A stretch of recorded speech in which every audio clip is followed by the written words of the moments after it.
கஜினி படத்துடைய டிசைன் ரொம்ப பிடிக்கும். ஒரு டைட்டில்னு சொன்னோன்னே வெறுமனே ஒரு டைட்டிலாக அப்படி வச்சிடக்கூடாது. அதை வந்து சும்மா அப்படி எழுதிடக்கூடாது. மணி சார் தான் அலைப்பாயுதேன்னா அப்படி அலைப்பாயுத மாதிரி இருக்கும் டைட்டில் பார்த்தாலே. இருவர்னா 2 கோடு இருக்கும் பேரலலாக.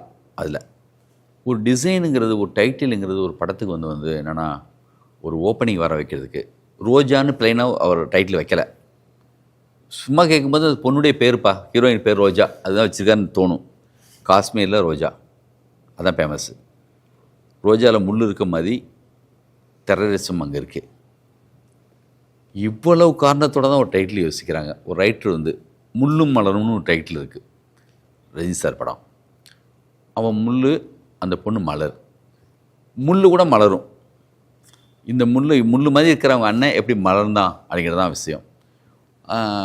சண்டைக்கோழின்னு ஒரு டைட்டில் யோசிக்கிறதுக்கு முன்னாடி நம்ம ஸ்கிரிப்ட் திங்க் பண்ணிடுவோம். டைட்டில் வரவே வராது.